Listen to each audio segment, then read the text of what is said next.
অবশেষে ঠাম্মির লুকিয়ে রাখা খাতা খুঁজে বার করলো চিনি। সম্পূর্ণ জানতে ভিডিওটিতে একটি লাইক করে দেখতে থাকো। গল্পের শুরুতেই দেখা যায় ঠাম্মি তো নাতির প্রশংসায় মুগ্ধ আর বলে, বলো দাদু ভাই, তোমার কি চাই? তোমার যা চাই তোমাকে তাই দেওয়া হবে।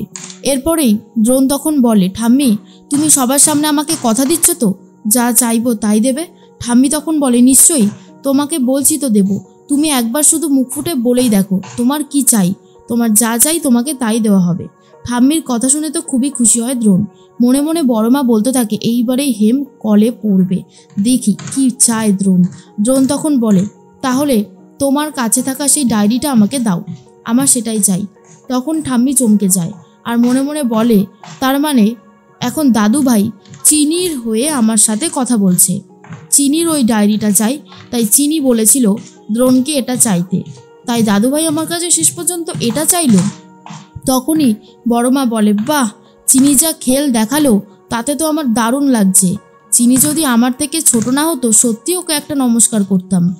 আমার কত বয়স হয়েছে তবুও বুঝতে পারিনি হেমকে কিভাবে জব্দ করতে হবে, কিন্তু চিনির এইটুকু বয়সে চিনি বুঝে গেছে। এর মধ্যেই দ্রোণ তখন বলে, কি হলো ঠাম্মি, চুপ করে আছো কেন? ঠাম্মি তখন বলে, দাদু ভাই তুমি এসব কি ডায়েরির কথা বলছো? আমি তো কোনো ডায়েরির কথা সেভাবে জানি না, আর সে তো অনেক পুরনো ডায়েরি ছিল শুনেছিলাম, কিন্তু ওসব আমার কাছে নেই। দ্রোণ তখন বলে, ঠাম্মি তুমি মিথ্যে কথা কেন বলছো? তুমি দাও, তুমি আমাকে কথা দিয়েছো দেবে, আর এখন বলছো দেবে না। তখনই ঠাম্মি বলে, না দাদু ভাই, আমি তোমাকে কথা দিয়েছিলাম ঠিকই, কিন্তু সেটা যদি কোনো জিনিস হতো আমি তোমাকে দিতাম, কি এক ডায়েরি, সেটা নিয়ে তুমি বা কী করবে? দ্রোণ বলে, আমি কি করব সেটা তো বড় কথা নয়, তাই না ঠাম্মি?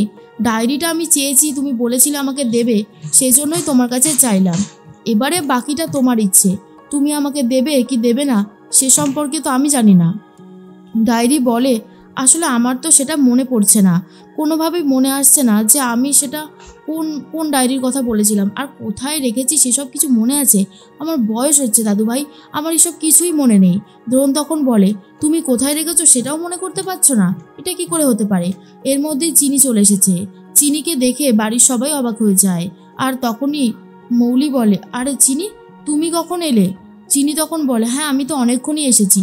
দ্রোণ তখন বলে, কেন, আমি তো তোমাদের সবাইকেই বলে গেলাম যে আমি চিনিকে আনতে যাচ্ছি। ঠাম্মি তখন বলে, আনতে যাচ্ছি এই কথাটা বলেছিলে, কিন্তু তুমি কি বলেছো চিনি এসে গেছে? তখনই চিনি বলে, ঠাম্মি আসলে সবাই তো ওই সারপ্রাইজ দেয়, তাই আমিও ভাবলাম আমিও একটু সবাইকে চমকে দিই, তা কেমন লাগছে বলুন আমাকে। তখন আর ঠাম্মি কোনো উত্তর দিতে পারে না। অপালা মনে মনে বলে, উফ, এই চিনি মেয়েটা আবারও এসে গেছে, বাড়িতে ছিল না, আমি যে কি শান্তিতে ছিলাম সেটা আর কাকেই বা বোঝাবো। এর মধ্যেই চিনি বলে, দেখুন ছোট মালিক, ঠাম্মি তো আপনাকে সেই ডায়েরিটা দিল না, আপনার তো কষ্ট হচ্ছে, কিন্তু ওই ডায়েরিটা আমি নিয়ে এসেছি, এই দেখুন। এটা দেখার পরেই ঠাম্মি তো চমকে গেছে আর বলে, এটা কি করে হতে পারে? চিনি এই ডায়েরিটা কি করে নিয়ে আসলো? অসম্ভব একটা ব্যাপার।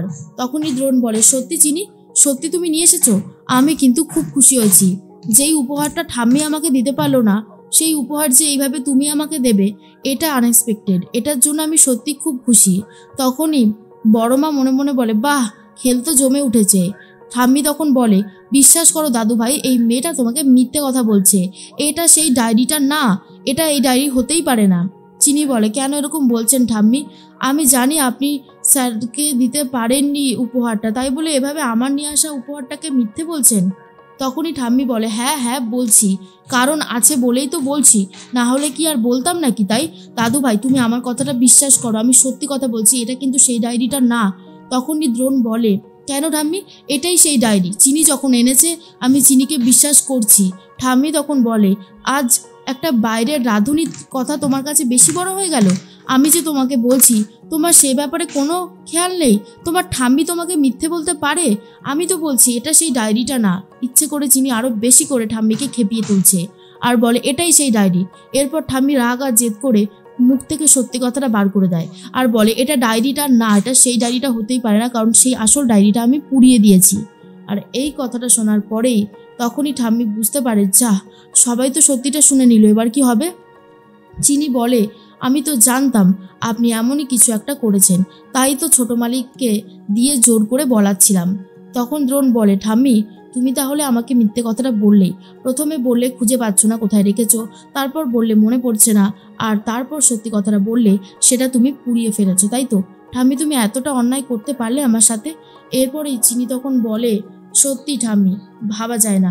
ঠিক আছে, ডায়েরিটা নেই তো কি হয়েছে, গানের খাতা, ওটা তো চাইলে আপনি ছোট মালিককে দিতেই পারেন, ওটা তো দিতে পারেন। তখনই ঠাম্মি বলে, গানের খাতা নিয়ে কি করবে? আর সব থেকে বড় কথা, তুমি আজকে এই জন্মদিনের দিন কেন এইভাবে সবার সামনে ঝামেলা করছো?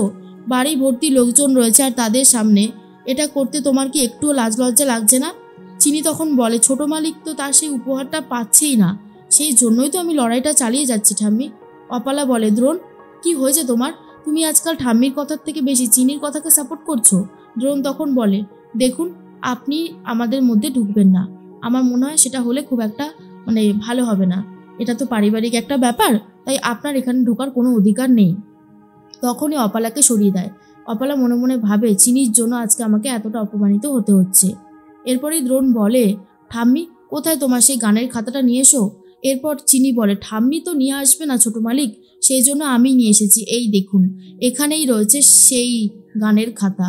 এরপর এটা দেখার পর ঠাম্মি আবার চমকে যায়, বলে, তার মানে তোষক বালি সরিয়ে সব কিছু ওলটপালট করে তুমি এটা নিয়ে এসেছো আমার ঘর থেকে, তাই তো?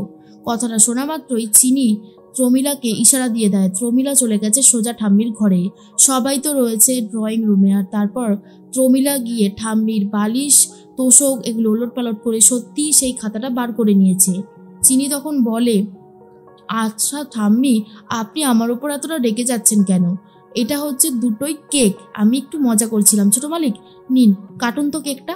আসলে এই বুদ্ধিটা বার করে ঠাম্মির মুখ থেকে সত্যিগুলো বলানোর ব্যবস্থা করেছিল চিনি।